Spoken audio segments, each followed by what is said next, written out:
I'm going to throw you an exclusive, a bit of a bonus. Okay. One tip that I would give any business founder is to realize that you have to prepare yourself for media. I think people don't kind of bank on that. They think, I know my product. I know how to talk about it. There's a different way of speaking about it to media and in public spaces. And that way that you should focus on is.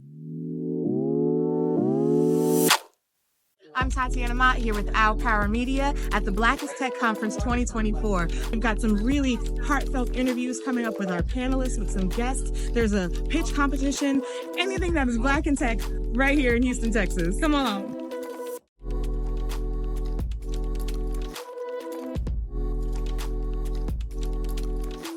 We're here at the Blackest Tech Conference with Armand Cheeks from Sigma Solutions, Brendan from Imperfect Action Media, Jazmin Glasco. We're here with Deonte Caesar. What gravitated you towards this particular conference? To be honest, this is like one of the first things that showed up on my feed that really highlighted tech, highlighted people that look like me, and highlighted just different ways that people can get into the field.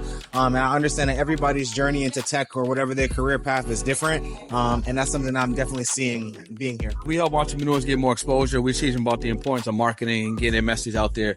And I entitled it Imperfect Action Media for several reasons, but the main reason is because people need to take action, and they're looking to take all this perfect action that don't exist. So if you just do it, you're going to be closer to getting your execution or actually getting a result that you want by just taking the action, which is imperfect. What's one piece of advice you would give them if they're stuck in a moment of inaction, if they're like overthinking, or, you know, they think they don't have enough to start? What advice would you give them? One, you just got to start. The problem is people want to see the goal. They can't see the goal, so they don't start. So you got to just take the imperfect action. And then the second thing is, I will put myself in the environment of other people looking to do exactly what I'm trying to do. They're probably 1 step, 2 steps, maybe 10 steps ahead of me. I want to put myself in that environment because these people are already moving. So all I got to do is just be next to them. If you're the sun, and I'm next to you, I'm gonna be warm by default. Yep. Right? And then eventually that might be that extra accountability that I need to get me to move. What's one piece of advice that you would give someone who either wants to get into project management or just, you know, is maybe looking to change careers the same way that you are? Absolutely. I would say project management is all about leadership, and how you lead is really serving the people. So if you have a servant heart and you really care about others, lead with passion, lead with love, and really serve those, and that will show. And it will continue to bring you success and help to empower not only yourself, but others around you. Someone who is not super cyber and, you know, technically savvy, but has a business. One thing that is very important and very key is confidentiality of your customers and confidentiality and protection of your website. Say if you hire some freelancers in cybersecurity, it's a principle called least privilege. So give them at least enough to do their job, and that is it. So that's one helpful tip. It's a good tip. I gotta keep that one in mind for Our Power Media.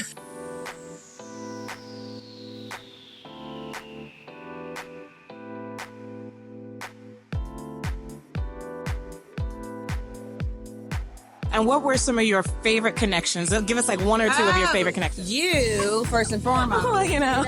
I saw her walking and I saw light. I'm here with Sherhara, who is a moderator as well as the host of the main stage here at Blackest Tech Conference 2024. And first of all, I mean, come on, gorgeous, just gorgeous. But she's also a light. So tell us a little bit about, as you see, we're breaking everything down. We are done with day 2. Tell us a little bit about how this experience was. You know what?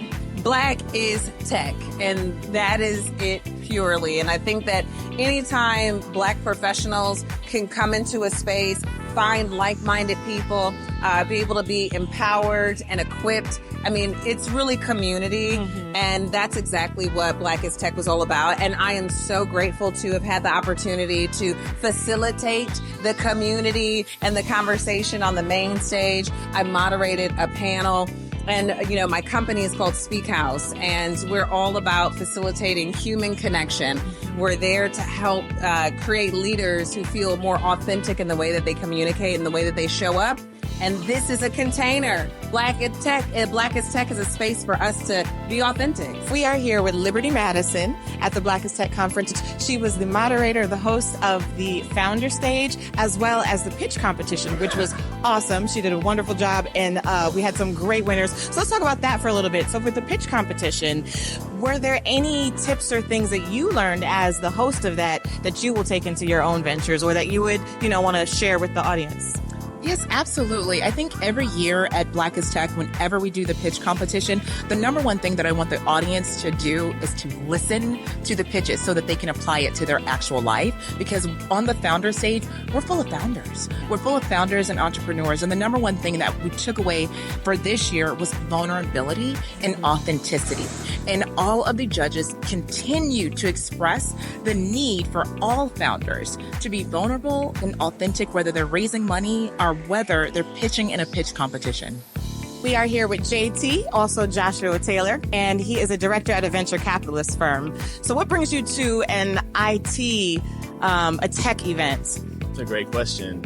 I invest in founders, and so being at the front stage and center of technology is where I want to be all the time.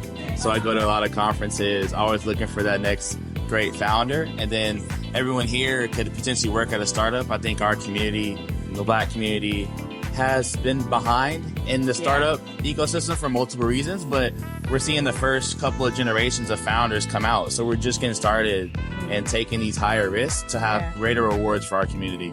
So for a founder who is looking to partner with or work with a venture capitalist fund, what's some advice that you would give them? Solve really big problems and make sure you're the person to solve it.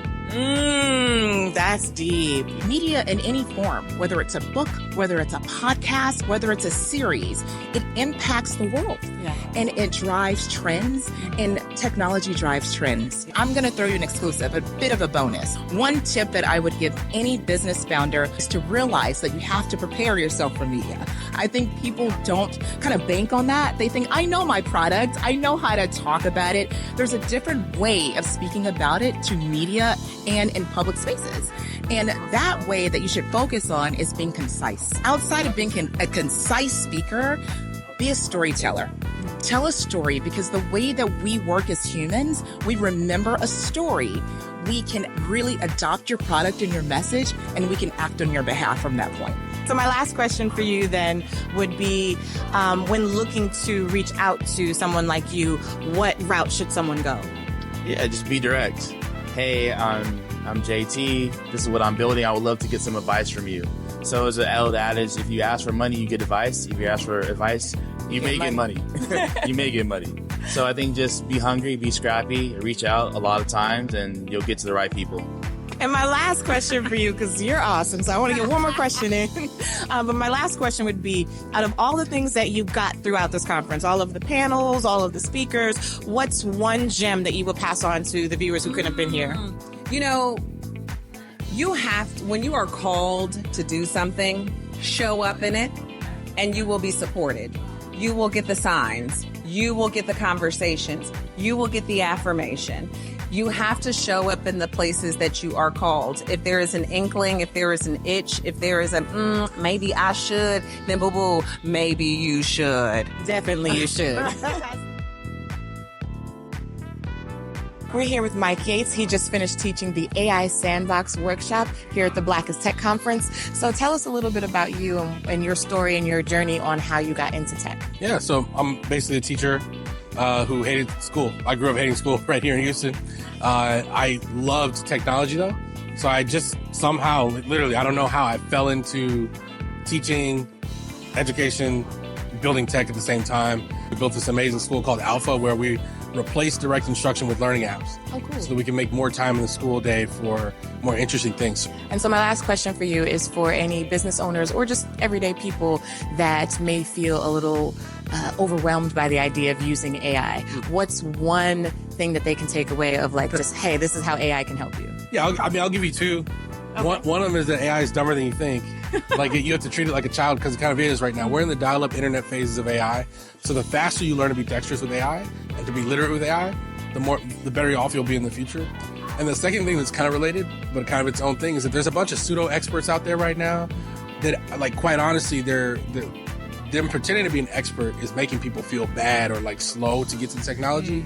And so you can rest assured knowing that like 99% of those people are lying. Awesome. Well, thank you so much. No problem. After the show is the after party. So we're going to go head on over to the Blackest Tech R&B networking event.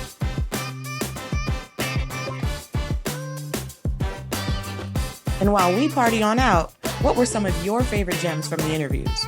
Drop them in the comments below. If you found this recap valuable, be sure to like and share it with any fellow entrepreneurs or tech founders who could use this knowledge. And don't forget to follow us on Instagram at Our Power Media and visit ourpowermedia.com to subscribe for exclusive access to upcoming news, events, and more. Huge shout out to the organizers of Blackest Tech for this incredible experience. And if you missed it, don't worry. 2025 is just around the corner. See you there.